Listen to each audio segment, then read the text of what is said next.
Hi, welcome to Danny After Dark. If you're new here, make sure to like and subscribe so you don't miss a notification or a new episode. Tonight, there's no fucking rules. We are doing my very first Danny After Dark live, but I didn't want to do this alone. I wanted my guys, the Manson Saga discussion panel. Paul will be a little late. We're always waiting on the princess.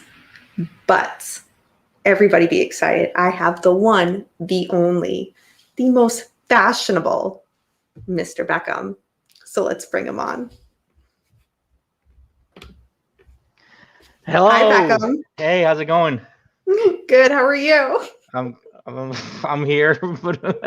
You're here. Yeah. You know, we're just good. really, we bring a lot of quality to this show. It's, you know what? I'm here. This is what you're getting. Oh my goodness. Well, welcome everybody for coming. Thank you. I see 80s horror fan, Beers, Fiddle, Nick Rodow. Thank you guys. And I had a lovely message earlier from Madam Sin. So thank you. Oh my gosh, I'm so excited. So tonight's show will be an AMA, an Ask Me Anything, but a true crime edition. And I came to realize earlier this week when Paul was doing his morning show that not everybody knows what an AMA is. Hi, Paul Rowland. It's not sexual, for the record. It's Ask Me Anything. So it's anything true crime, anything that you guys, I've already gotten some great questions, but it's something where, do you want our opinion on any cases? Do you have any questions? It can be Manson related that we don't talk about on our show. It could be non-Manson related. So Beers, ask you anything. Oh, Beers, I bet you got questions. Are these the questions that go down in the DMs? So Paul will be joining us a little late, but we got what I think is the first question to start with. And I don't know if you want to answer it, Beckham, or if you want me to answer it. But the question that we got, let me make sure I read this right, is how did you guys form the Manson Saga discussion panel? Wow. Let's see if we both have the same story. Do you want me to answer it, or do you want to jump on that one? You know, you can go ahead. I'll just see if I agree with you, or I'll add whatever you might not remember. Which is a shame to our friendship.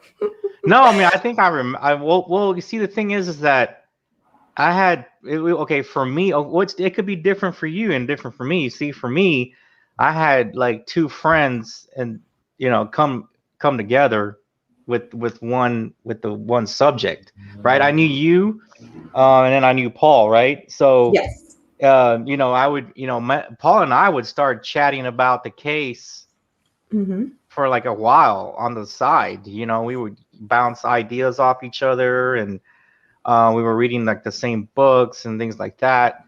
And I know that you were into true crime on the flip side, and you're always, like you said, you're always reading and stuff, right? And you were always telling me about, hey, do you know about this serial killer or this one? And I'm like, no, I'm like all new to this. Remember, I was like, I'm new to this stuff, and you were you were like a PhD in this type of thing, and I was a freshman trying to learn everything as far as that goes. But Professor Danny. Yeah, exactly. So and then I guess we all came together on Paul's show, joking around and stuff, back when he started doing his live streams, laughing and doing all that kind of fun stuff. When he kept you from listening to your song for an hour and a half and that type of stuff, and then the famous Charlie face and that kind of thing. So yeah, and then I think that's when we just all started to sink in and hook up with chatting about the case, I believe. Well, my version's a little different. Of course it is. So yes, Paul Rowland, I will answer that. We will answer that. So I remember, obviously, like I knew Paul from his show, and I remember not really quite being friends with you. And then Paul was mentioning that, like, I knew you went to LA and kind of hit Cielo Drive and all that. Yeah, that's right. And I remember Paul telling me about it and was like,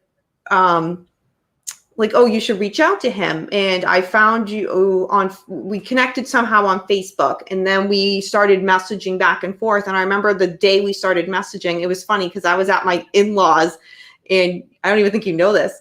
And you were telling me about your trip, and I was like so into the details. And I'm like running into the living room to like read my messages from you and like respond. And I felt like I was like being so sneaky.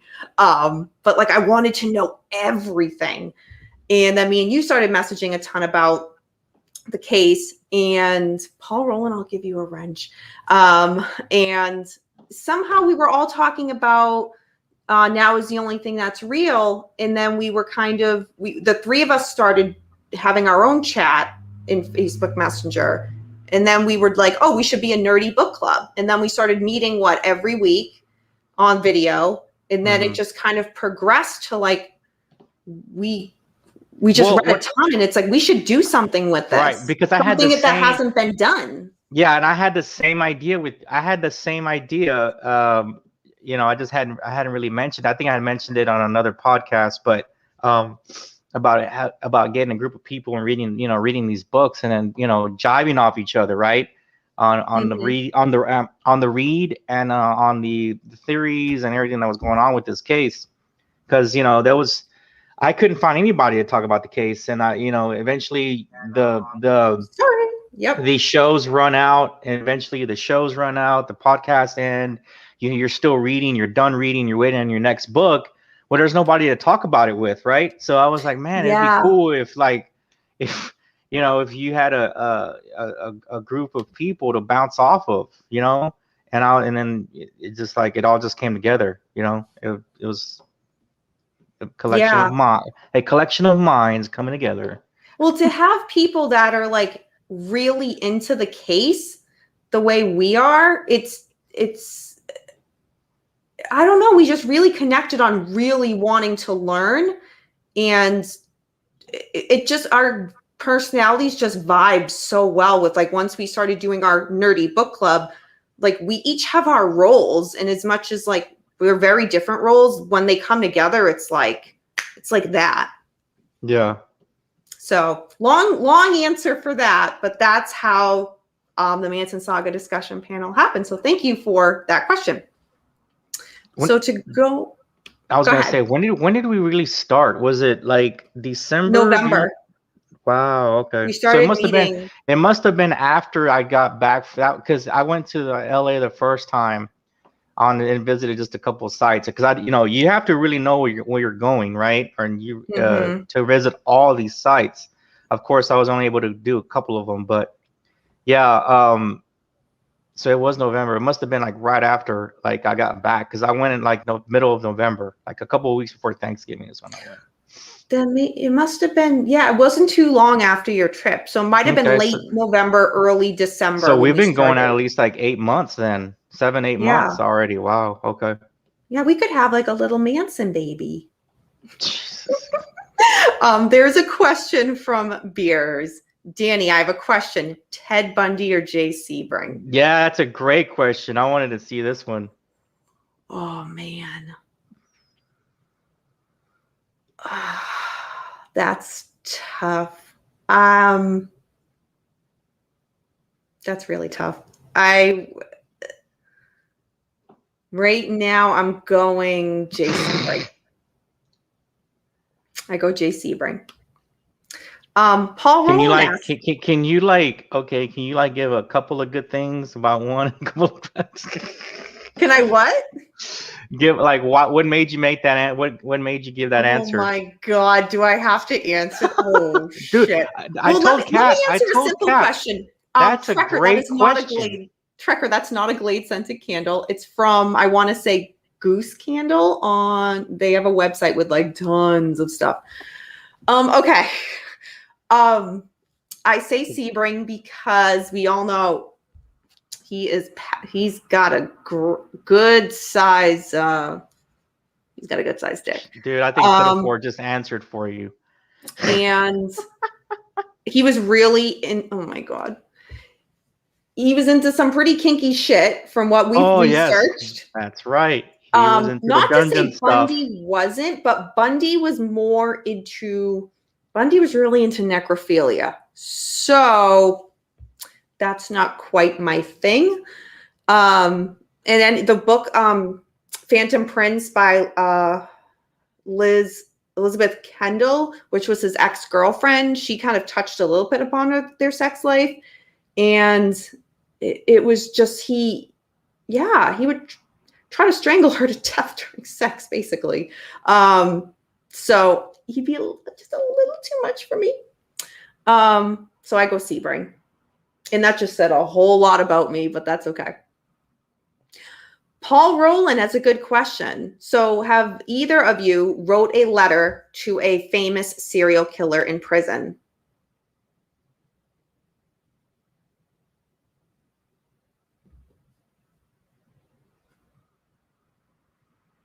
You want to answer that, Beckham? I don't know if you would. No, I can't. I haven't. Yeah, I haven't either. I sent somebody in the family an email. Who? I had forgotten about. I did that a long time ago. Are you going to answer? What is she?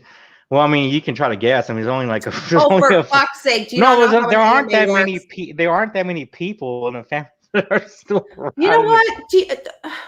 What? As much as I brought you into this world, I can take you out. I'm just answer the question. It was I wrote Leslie, but I didn't know at the time that she wouldn't write. You know, I just took a chance. Nah, she wouldn't write back. I don't even. I spent $20 to try to because you have to like, you know, if you're gonna do it by electronic, you know, email, you got to like get an account and do their services and stuff like that. And I just didn't know. You know, like I said, I'm new to this stuff, and I just wanted to see what she would write back first of all, and you know, she never did. So it was just a waste. I haven't. I want to, but I'd probably open a PO box if I did, because I wouldn't want them to have my home address. The first person I would write to if I did would be Ed Kemper. I want to be friends with Ed Kemper. So in regards to friends, look who decided to join us. Ooh, Patty asked a great question. Yeah. Hi, Paul. Hello. Nice of you to grace us with your presence. Let me wrench you 1 second. Where am I? I don't even fucking know. You got me. So what you missed was somebody asked how we created the Manson Saga discussion panel. Mm-hmm. So we answered that, and then just did you see that somebody asked me to choose between Bundy and Sebring? Oh shit! And by the way, yes, dude. And why? And I answered why, and it's so sexual. Sebring has had the sexual dungeon just like lots of Hollywood mansions do. That's right. That's when you buy. It's like you buy your house and it comes with a Hollywood sex dungeon. So that's good.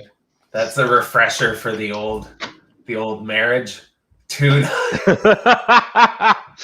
Oh wait, you guys are all in black, and I got my room all light. I whipped out the red robe. This is the like guest robe. Dude, I know. Here, hold on. I literally just woke up. Okay, but wait. I got an answer for the have you ever written to anybody in prison or whatever? I wrote Bobby Beausoleil today an email. Did you have to pay $20 too? And he leaves? Is your gift to me for being your agent trying to hook me up with him, Paul? Paul, did you have to pay the $20? I turned the light off. Did you have to pay the If he writes back, send him all my social media handles, send him my phone number. You have my permission to give him my phone number, my email. First of all, I want to know about the $20. Did you have to spend $20 to write it?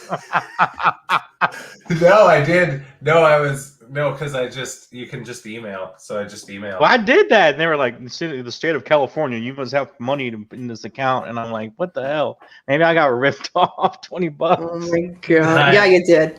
Hello, Jim and Hey, Jim. Trekker and everyone. So we got some cool questions, and obviously people have been writing some in the chat, which is awesome. So I came up with 3 questions that I want to ask anytime I have a guest on my show. So those are the 3 that we're gonna, now that Paul has graced us with his presence. Oh, fuck off and come back on. That I'm gonna ask. And what I'll do is follow my lead, Paul. This is bullshit. Paul, come back. I'm here. Okay, what do we need? Follow my lead, Paul. So I'm gonna ask but I'll answer first just to give you so everybody gets my answer as well. And so you guys have a second to kind of think about it. So question 1. If you could ask one question to one killer, what would it be and who would it be to? So my answer would be, I would ask Ed Kemper why, because he's pretty intuitive. Is he the shoes guy? Is he the shoes guy or the big guy? Shut the fuck up and let me answer. No, he's not the fucking shoes guy. Oh, I'm trying to picture him in my head. My Ed Kemper, and it would be why, because he's very self-aware and very intuitive, why he was not able to just kill his mother in the first place and spare all the other women that he killed. That would be my question. Who's next? Beckham? Who would you ask? Well, okay. I mean, is Tex considered a serial killer? I mean, not. I said one killer. I didn't say a serial killer. I said a killer. Okay, a killer. Yeah, fuck yeah. There you go. So, at this point in my short-lived killer career, okay, so I've invested so much time and energy into this case. I would ask Tex the question, and I get the truth, or he's gonna bullshit me, or like, would this be? No, I mean, like that risk. Huh? I'd like to think he would get the truth. Oh shoot! I have to use my techniques to try to trick him anyway. But God, just answer the question, Princess. Yeah, it would be just Tex and what and how it why and how Cielo Drive went down at this point in my young murderous intuition career. Yeah. No, that's a good one. God, I don't know. Mine would have to be with the Manson case too, because I don't really know anything else, and I don't really care. I'd have like so many questions for him. Like, he wouldn't eat, he wouldn't sleep. I would really drill him, dude. Well, that's not what the question is. So when we post it on live, we can get into that. There's I don't know. There's so many people involved in that thing. I guess. Manson, yeah, but he could at least answer if he walked through the gate or jumped the gate. Yeah, or like Krenwinkel. I'd like to fucking get a couple. I'd like to ask Krenwinkel and be like, "So it was all bullshit, right?" I'd like to say, what was it like when you were at Gary Hinman's? God. Did you guys? Well, hey, I'd be like, hey, so it was a couple of days of just hanging out, and he's bleeding out of his ear. Did you guys order pizza? What y'all do for food? On that note, let's move on to the next question. No, wait, not Krenwinkel, Kasabian. Fuck, I always mix them up. Yeah, I thought that was weird that you said. Yeah, I was like, what? Well, dude, who am I to judge? Yeah, Patricia K would have probably jumped at you. She has a beard the same size as me, apparently. But the fucking yeah, no, I think I'd talk to not Krenwinkel, fucking Kasabian. Linda Kasabian. Yeah. Cool. Yeah. Question 2. If you could get the answer to one unsolved murder case, which would it be and why? Manson. But what about Manson? Manson. Would it just be that you really wanted to know what happened, like exactly what happened?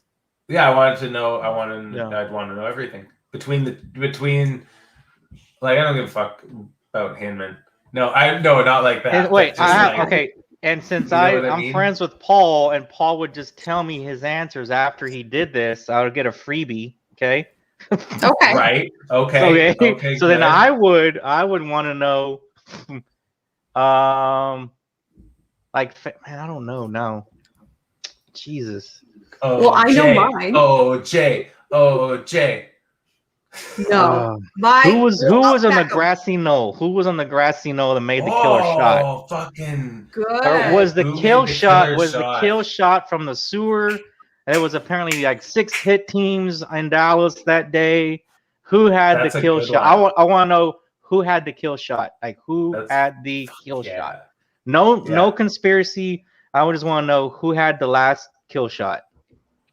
You wouldn't want to know who it was. Oh, I guess. Well, that's just too much. That That would be too much. I would just give me the file. Give me a picture and file of the person who had the kill shot, and I can go from there. Cool. Yeah, that's sick. Because like, I'd want to know where the actual we're doing this came from. Yeah. Like if it was I have some piece of information I can tell you later about it. Ooh, it goes down in the DMs. Our DMs are so different than most. Yeah, I know. dude. Everyone's like, there's a little piece. There's a little piece. Dude, there's a little piece of information most people don't know that I'm going to tell you later, just because you guys are cool and you were part of the book club. Yay! It's so funny because I'm sure it's just like if me and Beckham were chatting randomly on somebody else's, we're in the chat, I'll be like, hey, Beckham, check your DMs. And people are probably like, ooh. And in reality, it's like, oh my God, this murder.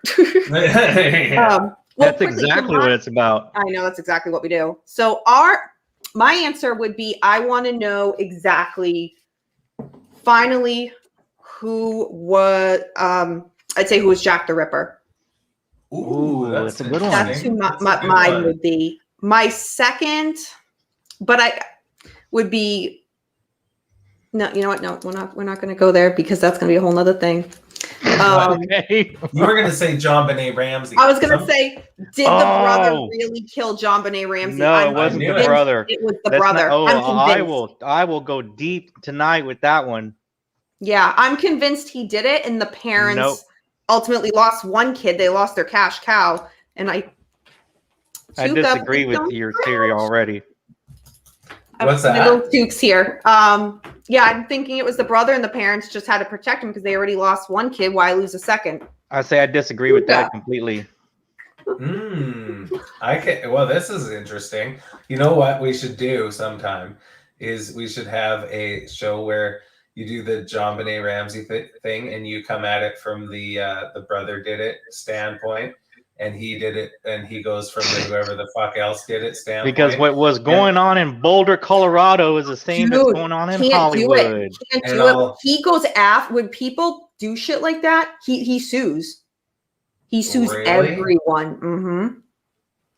Really? I ain't doing that. Well, I'll just tell you why I think what I've learned and what I would tell you what I think about. I mean, what was going on in Colorado in that specified rich neighborhood was kind of the same thing going on in California with the rich and political stuff. So that's where I would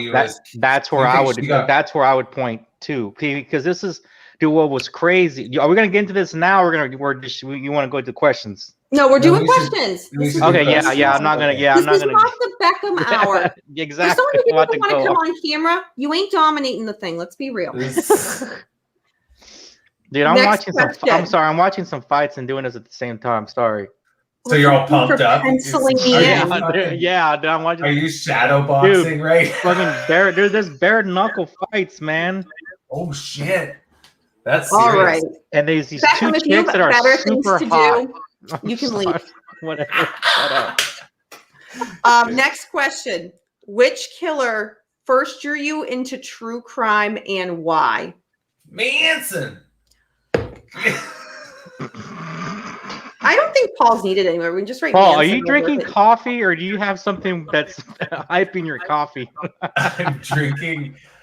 Why is Beckham in the top corner? Thank you, Mike.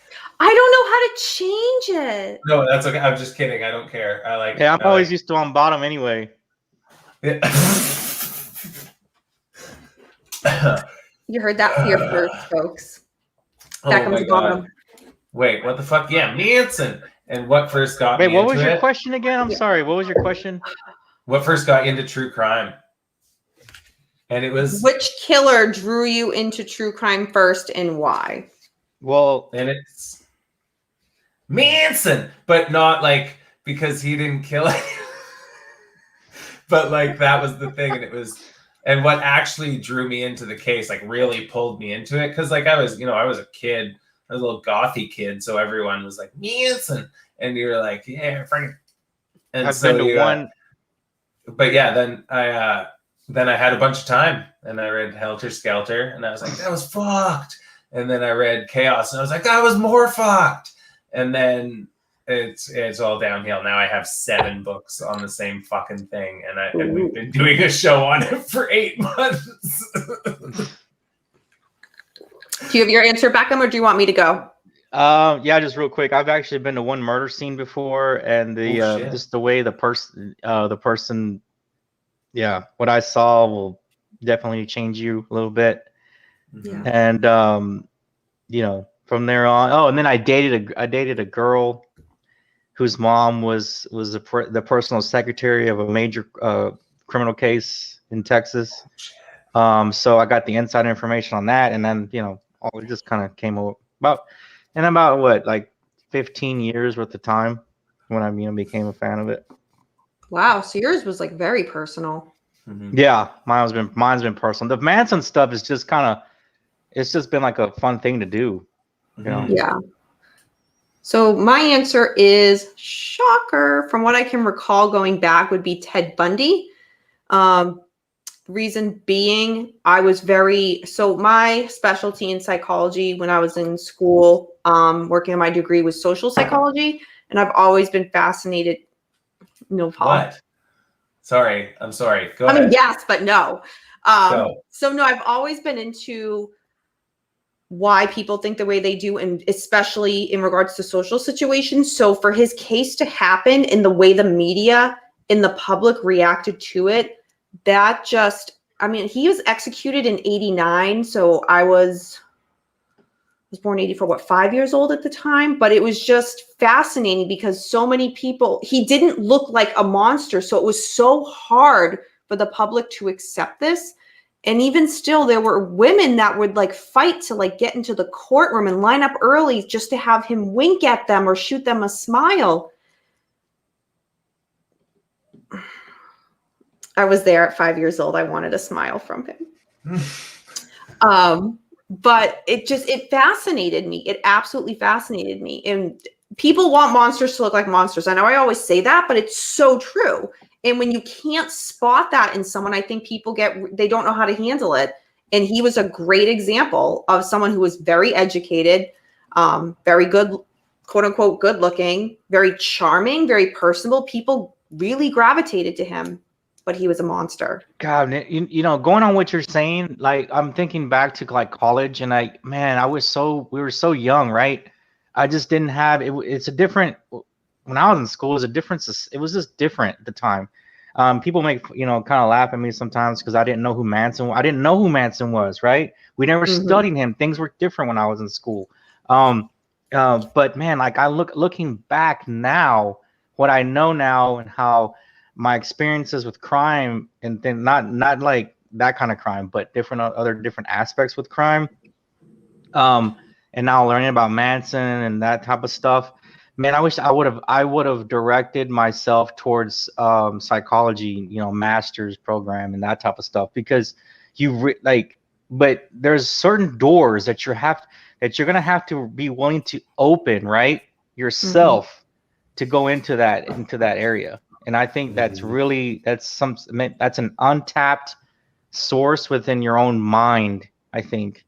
And I think I find that very, very intriguing myself. But if I could go back, I would go that direction if I could, Go ahead. I think you're right on that, because like the going into the Manson thing changed the way I think about situations, because everything is so 3-dimensional. Right. There's not a two-dimensional part of that case. There's not a two-dimensional character in that case. Nope. There's everything, like where like somebody like, and Danielle, I swear to God, don't get mad at me, dude. but where somebody like Bundy is concerned, that's two-dimensional.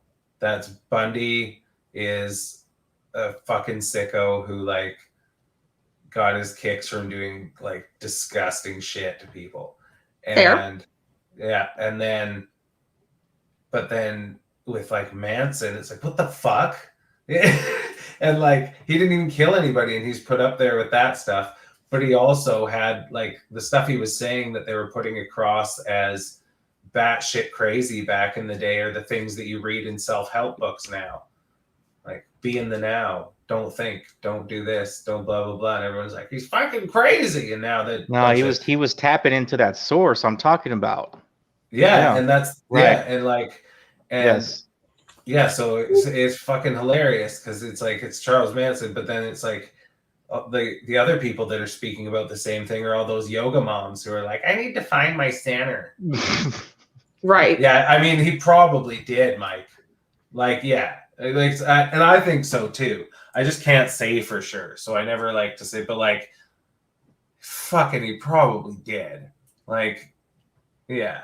So, anyway, but that thing, but yeah, the case, it's like, it's not just a bunch of people got killed. Dude, you know what's crazy? Speaking of like how you feel right now or how you're thinking about it, dude, Yeah.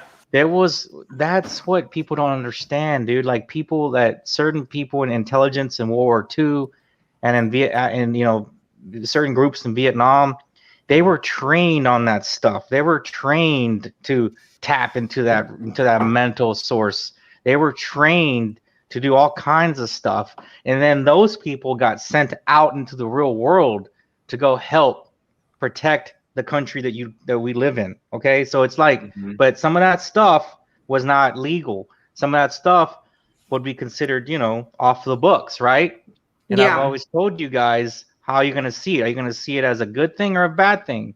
So, I mean, there's been a lot of times in the past where people have been able to tap into that source and carry out certain things. And Manson, like you said, I think, we can go into debate on that, but like, he definitely was doing that beforehand already. Save that for the Saga discussion panel. Yeah. Yeah, fuck. I know. See, I told you, it's all I'm good for, Danielle. It's like, ask me anything about Manson. Because you know what? It's all good, hon. All right. All right. So let's go on to the next question. Is there a true crime event that you remember being discussed when you were in school at the time? And if so, what was the case? Oh, I remember. Okay. Hey, I'm sorry. Can you repeat that again? Yes. Is there a true crime event or case that you remember being discussed while you were in school? If so, what was it at that time? Okay. I remember when I was a kid, and everyone was allowed to like go everywhere, and just like, it's like, yeah, fuck, go walk to your friend's place, like a couple like kilometers or miles away. And then this kid named Mike Dunahee got just fucking, some guy walked up and picked him up and took him, and it fucking turned the island on its head. I think that was in Victoria. I ended up working, which is wild because that was when I was a little kid. I was in that age, and one time these people pulled up and were like, "Hey, do you know where the bank is?" I was like fucking 7 or something like that, and I was like, "Yeah, it's over there." And they were like, "Oh, do you want to just get in and show us where it is?" And I was like, "No, I really don't." And there was this fucking, thank goodness, there was this old fella behind me being like, "It's fucking over there." And then they just like took off. But yeah, like that's the one that I remember the most because everyone was just like, dude. Like, it's like when Merck was talking about the when he was at the park when that chick was taken by Bundy. Yeah. And he said that there was just that weird feeling all of a sudden the next day because everyone was like, holy shit. because like there was a ton of people who were at that park, right? And like, yeah, and I ended up working with that guy's uncle and his somebody else. I think it was his. Hey, Mason. Anyway, but yeah, that's the one I remember. Wow. Yeah. What about you, Beckham? Well, I used to think Michael Myers was real growing up. Oh, well, then it Pennywise fucked me up. Yeah. Oh, only kids can see him, and he only eats and kills kids. Well, fuck me then. Like, holy shit.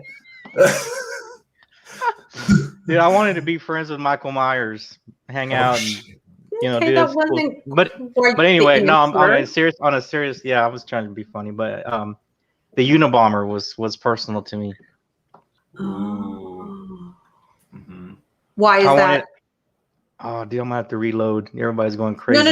If you don't want to answer, don't worry about it. No, I'm not talking about that. I can't hear you. I'm gonna have to get out and come back in. Okay. But can you hear me? Because you guys sound like chipmunks. Okay. Yeah. So, no, it was just personal to me because of the government stuff at the time in school, and you kind of get some crazy stuff in your head, and I wanted to catch him. I was kind of upset when they caught him, but whatever. Right. Oh, but wait, can I get him? I'll come back. Shit, I can't because it's not there. Hold on. You guys sound like chipmunks. Okay, here we go. Oh, jeez. That's a good one. I wonder if this one's probably though only like dogs or something like that because thank you for stopping in and boosting my numbers. Yeah, hide user on this channel. Well, yeah, because like that's the one that usually just they don't have much to go at, so they just go at the. Yeah. It's so silly. This is the one that has the Paul is a lazy heeb or something like that. So before Beckham comes in and takes over the chat again. Oh, there he is. Oh. Did I kick him out or did he leave? I don't know. This is going swimmingly. I'm glad we're keeping this. Wink. So my answer would be, I remember at the time, well, I guess two answers. Natalie Holloway, when she went missing in Aruba on that school trip, that was really big because, everybody goes on school trips and it just, when that happened, it just kind of was like, holy shit. And another one was when I was in middle school during winter break, one of the teachers was brutally murdered by her son. She was not my teacher, but she was a teacher to some of my friends. Remember when we all came back, it was just like the school was just stunned. He violently murdered her. Jesus. Yeah. Oh, so who's this pig farm Fiddleford's talking about? Picton? That was our crazy one. On the mainland I think it was Port Coquitlam, which is outside of Vancouver.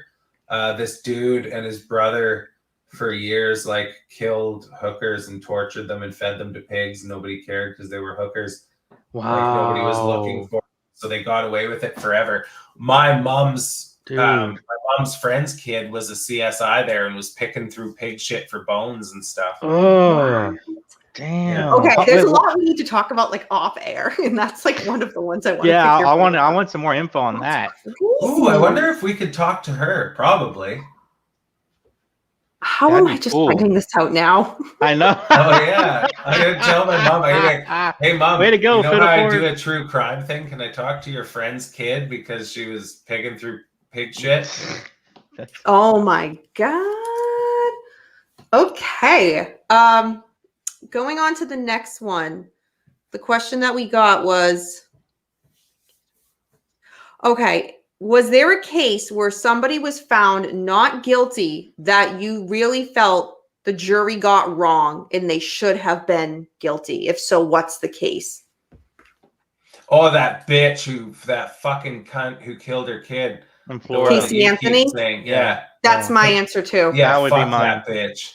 That would be mine. Because I don't think OJ actually, well, we don't want to go into that. Who gives a fuck? Fuck that bitch and her kid. Yeah. kid killing ass. That was shocking when it came back not guilty. It was shocking. I think they should have put her to death on the spot.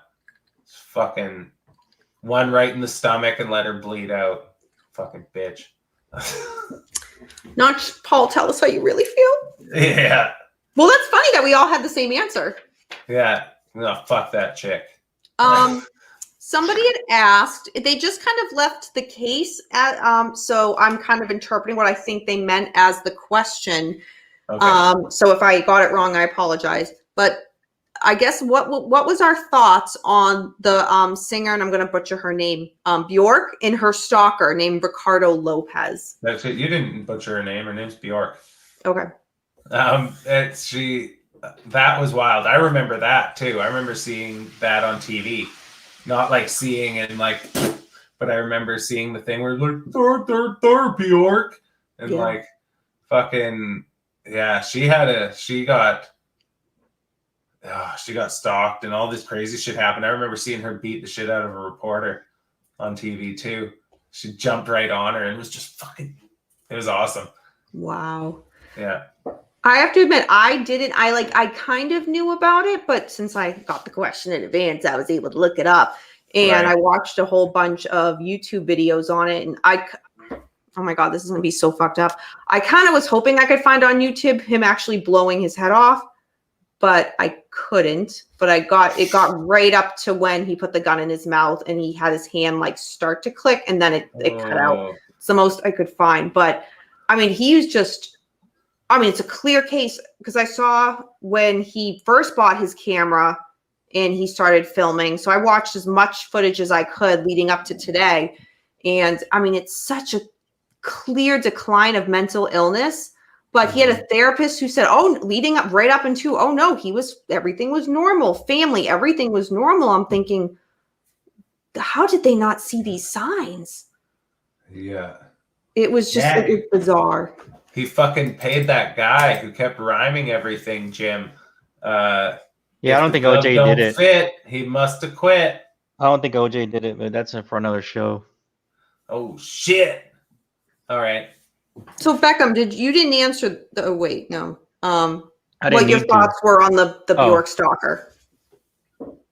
I mean, I don't really know enough to go off on to give a really good educated answer. You know, you could ask me something directly about it, and I'll tell you from my work experience. But other than that, I don't have enough information. It'd be like, what do you think of the Bjork stalker? Yeah, that's fucked. Exactly. Did he make her a ham sandwich? That's exactly right. He took a ninja sword and cut her. You know, one of the things I read about or I saw online because I had the question in advance, so I knew to look.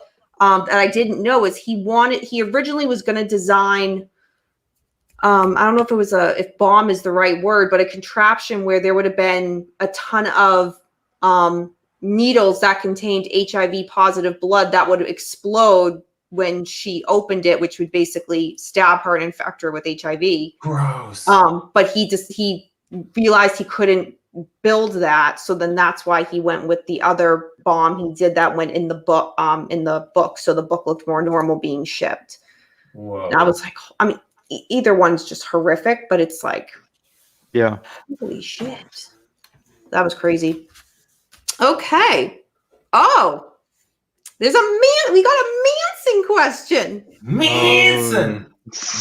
All right. Is there a Manson family member that should have been paroled? If so, who and why? All Manson. of them. No, I'm just kidding. All of them. The district attorney committed perjury. Sorry, it's the truth. They all should have been set free. They all should. With the technicalities, yes. If that's what you wanted to say, yeah. If it was like, who are you gonna let go? Right. Fuck, I don't know. I have an answer. Bousselet. Okay, hold on. Same thought, Paul. Who was the most sane that you would have let go?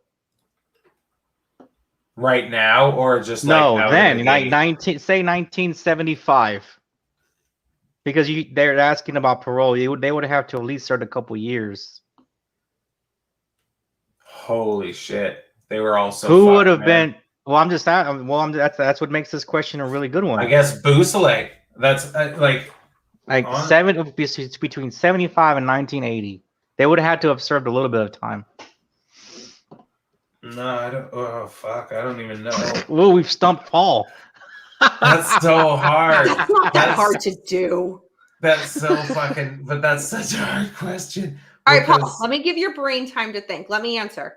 So my original answer is, well, going off what Beckham said, yeah, technicality, they all should have gotten off and had new trials. Yeah. I think I don't like to, if someone was sentenced to death and it got reversed, I don't then think they should be eligible for parole. I think you got lucky that you lived. Yeah, that's a harsh answer. Oh, that they changed the law. I mean, It is what it is. So my answer would be for anybody in the case who did not get sentenced to a death penalty, and the parole board suggested they get released, those people I felt should, because they're Manson family members, they shouldn't be held behind bars for the rest of their lives for that reason. Because if the point of the jail system is to reform, and they're reformed, isn't that what you're promoting? Well, that's the thing, is they don't fucking the prison system doesn't believe in reform, because there's people who have been let go who've done worse shit. That bitch who killed her kid is out, and these kids who like fucking killed somebody in a drug haze when they were little kids are still in there. Yeah, like think of the dumb shit you did when you were in your teen years. Like, granted, multiply that by murder, but you're not fully formed. You're fucking. For that question, I think we would need A, B, C, and D, and then make a decision, because that could be because that would be really tricky. We would need the multiple choice question. I'm just trying to give the people what they want. Oh, sorry. Wait, Paul, did you give an answer? Oh, I don't know. I'd either go with Mike with Bruce Davis. Whoa, no, I don't. No way, Bruce. Beausoleil. No way, Bruce Davis ever gets out. No way. Well, he's not even Beckham. Dude, I don't know, man. That dude was that. He was high on acid. I think they knew that guy was dangerous, and they were being followed. Yeah, but it was, or was it who they were affiliated with was being followed? Because if we're going down that one, this is a Manson panel thing. But like, I would say if you go with the question, so if you go with, sorry, go ahead. I would say Bobby would be the lead, even though he killed Hinman. Out of all of the ones we've discussed, I think Bobby would be the one paroled, just like that one guy's paroled. Danny Trejo was paroled. He did kill a man. So, and look at him now, right? See? I think Bobby Beausoleil could have been what Danny Trejo is now, but maybe in the music and creative arts. Okay, so because Danny Trejo did kill somebody, and we went to prison for it. Now that was the one I was freaking out about. But I think Bruce Davis was another level of dangerous, personally, and I think they probably knew that he was never going to get out. I think he just looked like. I think Bruce Davis just looked scary. I think he just. I don't know, man. He's tied to the damn those murders and stuff. I don't know. No, but they didn't. That's a hope. They didn't. He's not the fucking Zodiac. Oh my god. He likes to draw symbols on walls and walk up to people and say somebody got butchered. Clem. That's right. Clem did more damage to Shorty. Yeah, Clem was a danger. Yeah, Clem was. Yeah, you're right. Clem was. Mike, Beckham's always wrong. Can you be more specific? You know what you should do is just read that book, The Killing of Shorty Shea, except for don't, because it's fucking terrible. Patty, that recommendation. Mike likes to always say I'm wrong. He likes to. I like how it was always like, and thank you to for all of your masterful knowledge, and even though in this like fucking terrible book. There was like I was screenshotting the two of you guys' paragraphs. I'm like, oh. Well, I would say that was on the producer or the writer, not the or the what do you call it, the publisher on that. Let's just leave that up here for the rest of the show. Whatever. All right, next question. It's kind of going off of that one, so it's interesting that we got that. Is there go eat a hot dog. Sorry. Do not be rude to my guests. Knock me out then.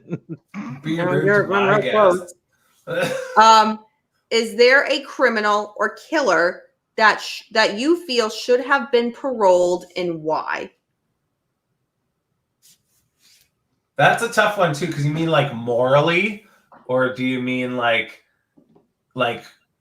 for? Well, I think Manson should have been before anybody, because he was only really in there for conspiracy to commit. If it had been done with any sort of, it's like that fucking Linda Kasabian's lawyer said. It's like if they had any fucking, if he had a competent defense team at all, right? Like he would have walked, or he would have walked on appeal. And so whether you should or not for anybody, I don't know. I don't think anybody. I think they forfeited it. Right. So off the top of my head, my answer, and I know I'm about to contradict myself, is just the only one I could think of. So I know how I said people who are sentenced to death, and then if that gets overturned, they're lucky to just have the rest of their natural life.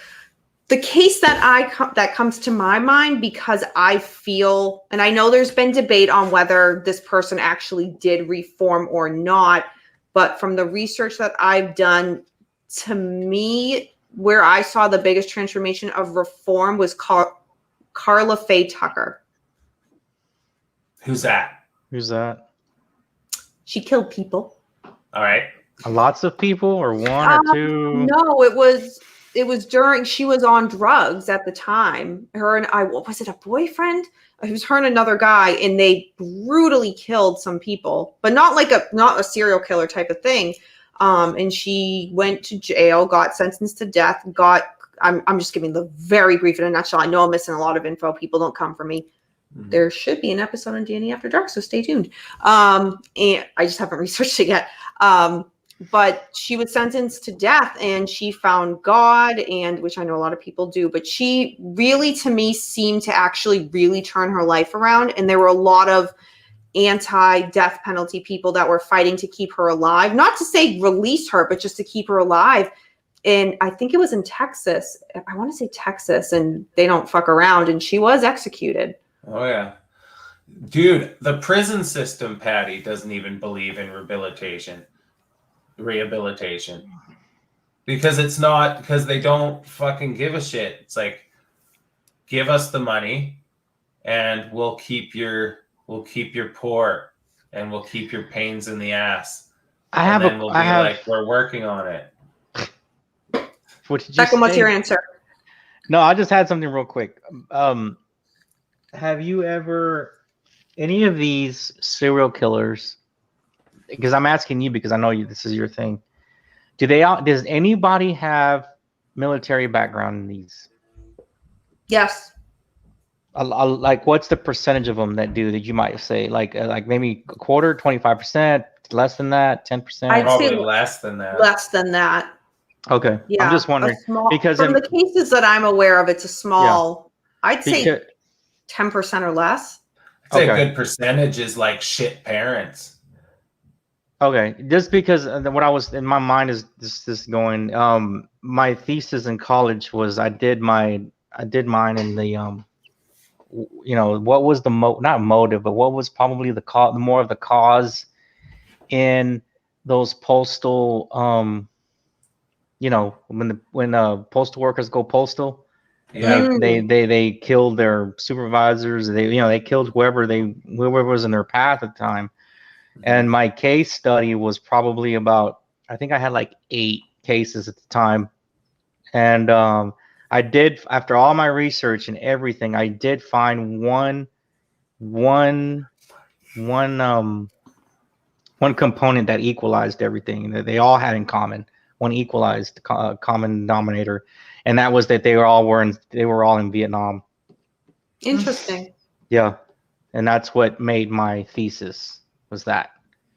Yeah, and I got an A on it. So Cool. Suck your own dick right now. Oh my god, you're one to fucking talk. Paul, whatever do you Dude, mean? one of them used a freaking ninja sword. Dude, one of them used a ninja, walked into the post office, busted out a ninja sword, and cut the supervisor's arm off. Dear shit. No, That's dude, I got pretty crazy intense. stories about yeah. I mean, I'm not making fun of it. Oh, a guy who tried to go postal in a Yeah. fucking mill here in the last like 5 years. Oh Yeah. fuck. Clay, Well- do you remember that? Are you here, you fuckface? Do you remember the Don't be the rude to my guests. guy went post? Oh fuck off. Yeah. No. Fiddle, I got you. I can't remember. Yeah, but some guy rushed Dude, him. too, Paul, and you he would had a like this one. shotgun. One of them stole one of them was a pilot in Vietnam, stole a Huey helicopter, flew it, and landed it on the post office, and then went in and then started shooting. But Oh, Beckham. yeah. Beckham, if we do an after party at my place or whatever, remind me to show you. We found video of you and Susan Atkins together. We showed it this No, morning. I think I kind of got this from this morning. I was working, but I was like, those motherfuckers. And I had to log off because I had a meeting this morning. So Did you see? Not all of it, but I knew y'all were It was picking at good. me. It was good. I missed most of it, but You got to see the guy. You should probably change your avatar to that guy. The guy who has he's got this old what was it, like an old boat, and he did you see it, Jim? He has this old boat, and he has millionaire written in those old fucking office, you'd put them on your door to write Anthony, those gold letters or the gold plates with the thing. He's got that billionaire written on the back of his. Oh my god! Did he misspell the word? No, and he was okay. It was so funny too, because they were like, "Are you actually a billionaire?" He's like, "Well, you take 999 million and add a million, and add $1 or add a million." And he's like, "And I'd be scared to stop there." And it was just so funny, man. Oh my god! Well, we'll do that later. Yeah. Hey, Paul. All right. Next question. Is there a topic in true crime that you just can't do in regards to watching, listening, or researching? Anything with kids. I knew your answer. Mine is anything with pets. I'll go with Paul. I don't know what this is about me. Yeah. Okay. Next quote. Yeah, the Killdozer was fucked, Clay. That was so sick. I would really like to have. That sounds like the Toxic Avenger type stuff, right? Dude, there. Did you ever watch that on Netflix? The thing about the Killdozer guy who went crazy and he was like a welder, and his town was against him, so he modified this thing into a tank and fucked up his whole town. I don't mean to laugh, but it sounds like an 80s horror flick. Well, they couldn't do anything. They were shooting at him, but it was just he had cameras inside, and he was just driving along, and then he'd go and bulldoze the fucking building in the middle of town, and it's awesome. You gotta watch it. It's called Killdozer. Okay. Wowzers. Wow, thanks, Fiddle. Yeah, that was awesome. Okay, this is a very psychology-like question that we got. Fuck. What is your thought on cases where people take credit for the crimes when they weren't the ones who committed them? Ego. It's just like anybody. They're just ego fucking. Yeah, they just want attention. Mm-hmm. It's like people who pretend to be criminals. You know what I mean? Like they're just something, or like stolen valor. There's just something wrong with all those people. Do you think there's a mental illness component to that? I think in some instances there could be. I think I think some instances it could just be, I don't even know. I guess that's all mental health if you really get down to it. Yep. But if you make it more black and white, some people are cunts. I think it's a little bit more, I think it's very mental health. And I think it's also, I think they're lacking self-worth and in their own life, and they want to be known for something, and they can be finally known for something grand, something where they'll be remembered. Yeah. You see, to me, it's more than just like, oh, I get attention. To me, it's just like you have such little self-worth. This will give you the ultimate. So I think that's why they go for that. Patty, that's my psychological standpoint on most things. Mm-hmm. Yep. You guys hit them on the mark. All right. Next question. And if anybody has any questions. Are those all questions? How many pages of questions do you have? Not a ton. Only 750? No, there's only a few left that I had messaged to me. So if anybody has any questions to put in the chat, like, please do. Like, ask us anything. Manson related, non-Manson related. Okay. Give me 1 second to grab some water because my lips are going to go inside my head. Okay, princess. Oh, he just brings down the quality of the show. You know what? I absolutely do. Thank you for noticing. Your show. Let's see. DJ Kendo. Your show took control of my laptop mouse. My show is possessed. Ooh. Speaking of possessed and maybe ghosts, supernatural, everybody's favorite aunt, Auntie Mimi, will be back by popular demand, her and Ken, for an interview, a second interview, and they will be bringing a very special guest with them, Lewis from, oh my God, I'm going to butcher it, At My Spirit World. He is a very, very well-known spirit medium. So they will be back on the podcast on Sunday, August 8th, 3:30 p.m. Eastern, 12:30 p.m. Pacific. I get the times wrong all the time, so I just need to double check that. But yes, so that will be very exciting, and it's going to be a bit steered away from the mansion. It's going to be more of what Ken does, and Mimi. Mimi does a ton of stuff, so it's going to be really, really cool. So everybody, stay tuned for that. Fiddle, I need to highlight that, hun. That's an amazing question. See him see it when he gets back. Well, thank you everybody for hanging with us on a Friday night. Fuck you, Clay, you son of a bitch. No, I'm just kidding. I thought that was a fair question. I just plugged, based on DJ Kendo's comment, the Mimi part 2. Right. That's going to be so much fun. So yes, again, please, anybody, any questions, put it in the chat. I was talking to Auntie Mimi earlier. Oh, really? Yeah. We talk almost every day. No big deal. She was my aunt first. No, whatever. I'm the shiny new nephew. Fiddle, I will absolutely ask that. Paul reminds me. And I will get back to you. Don't order one if you have no background in fucking spirits. I was like, that would be a good question to ask during, like, in the chat during the interview we do with her. But okay, I can find out. Oh, why don't you have Paul ask Mimi? He talks to her every day. I do. That would be like, my friend got a spirit box. I don't want to go anywhere near it. What do we do? No, Fiddle. Real life, and then we'll go back to the questions. We do our Manson weekly show, as everybody knows. But the night before, we always do like a pre-meeting to make sure we get all our shit together. Holy shit, Kendo. One second, we'll get to that. And Paul was late for the meeting. And where do you think he was? Sorry, I'm talking to Auntie Mimi.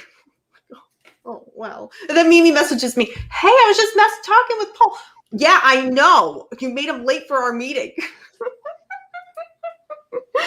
All right, DJ Kendo, let's see. Oh, she loves you, though. I don't know why. My next door neighbor was arrested yesterday. Damn. Those rent-a-cops always come with that little dick energy, so I'm not surprised. There's a lot of them. What's that? Sorry, no, go ahead. Oh, I was just going to talk about them having their fucking pants pulled up real tight and their fucking... What's it Manson says? Look at him. Fat hanging off his jaws. He's an incompetent piece of shit. On one of my videos earlier, Mick, I already messaged both of you guys because I was like fangirling. Right. Said that he went to school with Robert. I know. I need help. He went to school with Robert Bardo. That was one of the cases that I covered. He was the one that murdered actress Rebecca Schaefer. So if you have not watched that episode, check it out on Danny After Dark. Darkness doesn't live in... Wait. Oh, okay. What is your saying? You helped me come up with it. You should know it. Darkness doesn't live in us; it lives within us. Nope. It's darkness. I like my coffee black. I like my coffee like I like my women, black and bitter. Black and strong. Black and strong. All right. Enough of this. Horrible. All right. Warm lets me slurp on it. No, stop. Oh, actually, we already answered that one. So we just have one more that I have. How do you like your coffee? One more question? God, it's gone. That was pre-sent to me. Dude, have people sent you these questions? Yeah. Wow. They've been really good questions. I know. I'm very, I liked it because it was a bit of Manson, a bit of like normal crime. All right. Have any of you guys seen the show Mindhunters? If so, yes. What is your thoughts on the show? Did you not watch it, Paul? I did. I just thought it was kind of shitty. It was okay. But it was just, I hate all that over dramatized stuff. It's a show though. It's like partially fake. I know, but I read the book and it's way better. Oh, I haven't read the book. But it's also like reading something by Vincent Bugliosi because it's just like, and then I did this, glug, glug, glug, and then I did this, glug, glug, glug, glug, just like totally sucking his own dick the whole fucking time. He's like, me and my team miraculously did this and this and this, and you're just like, okay, I'll skip past. Well, it was about the start of the BAU, right, for the FBI. Oh, he absolutely has every right in the world to suck his own dick. It's just super fun to read, let me tell you. Well, I didn't read it. Like, I watched the show and I really, really liked the show. I thought it was. Sorry to cut you off. I thought it was really interesting with the one with Manson that Kemper. They were talking to him about the killings and stuff, and he said, "Oh, Manson." Like, oh, you want to talk to Tex? It was like, so it was more like, dude.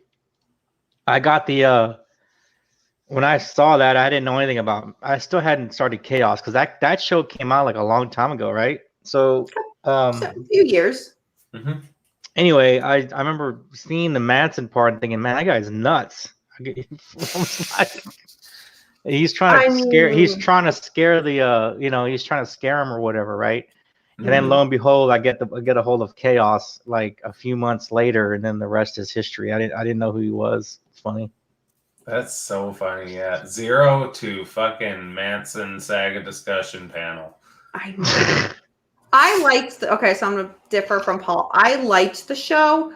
I mean, yes, were things over dramatized? Absolutely. I think that they showed the struggle of the behavioral unit being developed, and a lot of people didn't want to. I mean, it was like a pseudoscience at the time. It's like, what do you mean profiling? What is this? Because it's not factual. Pretty much.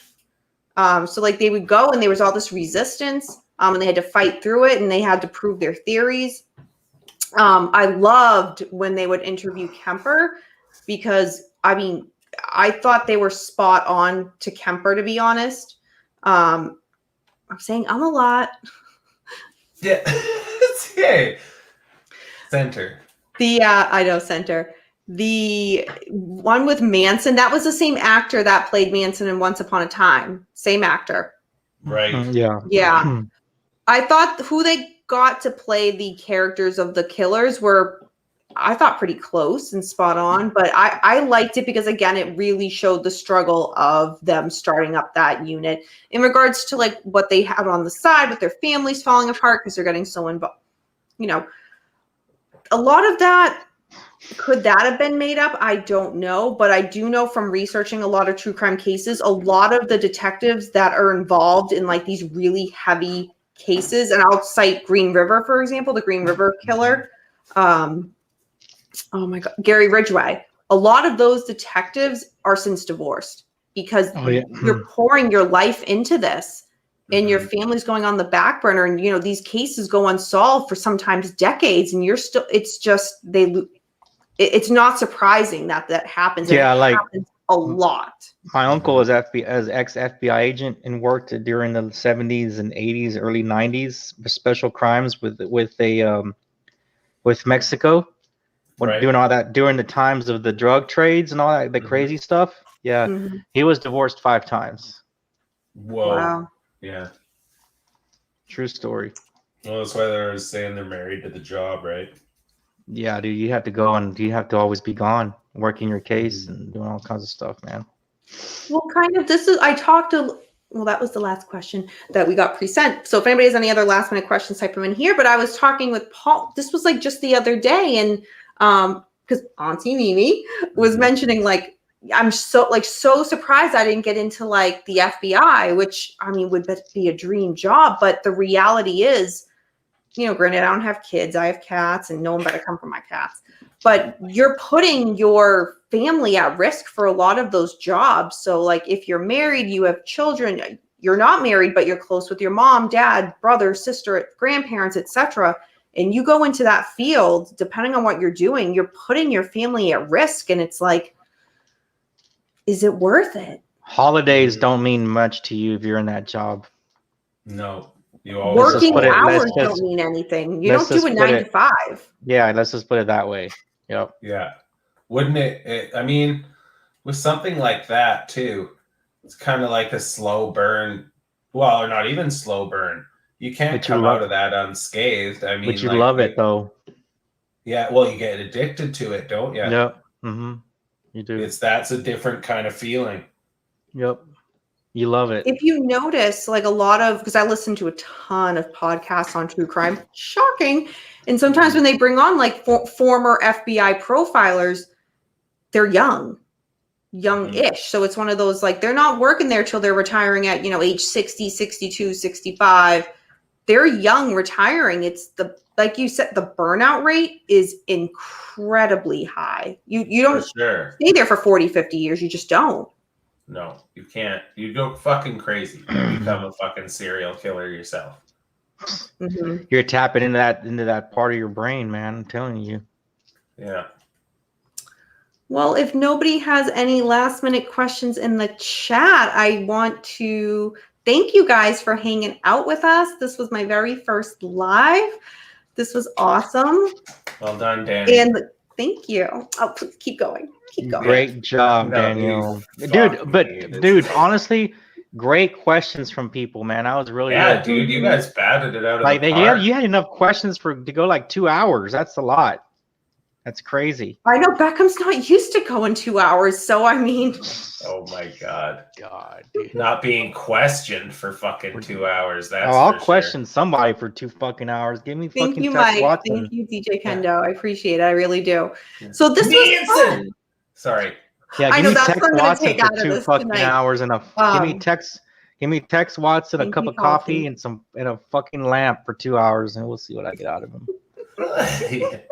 So I would love to do, I mean, if people are interested, I would love to do something like this again in the future. I think it's awesome because it's really audience based. So I think now that we got our first one out of the way, because I think some people weren't sure what we were doing and I had to clarify a few times. But now everybody has an idea. I think it'd be kind of cool to do it again. And I love to talk true crime, obviously. So anytime people have questions, I love to dive into that stuff. And I think and with the three of us, we vibe really well. And I like hearing you guys' answer too, because sometimes we're all in agreement, Casey Anthony. And other times it's like, wait, Paul, you think that? Or hey, Beckham, you think that? Why is that? And it's just cool. I really like it. Yeah. Fucking Cap. Well, you know, Cap, we could probably sit here and keep it going, but, you know. We're rounding it, man. Yeah, that's all yeah, good. we're rounding it. Just a little low. Thank you, everybody, again. Thank you so much. Paul, do you want to do an after thing on your channel or what? Yeah, let's do it. Yeah, you want to listen to some tunes and bullshit? Yeah, it's Friday night, man. Let's do it. And potty and bullshit. Okay, well, let's we'll give her like, what time are we at right now? We're at midnight for me. Oh, right. Yeah, it's like 9 o'clock here. Okay, well, let's go off for like 10 minutes or something. And Cap, she was hot. Cap, she was hot. I have to give you that. No, she was not. But let's get into that at the podcast. Yeah. Thank you, everybody, so much. Take care. We'll see you, Good Paul, job, soon. Danny. We'll see you later. Bye.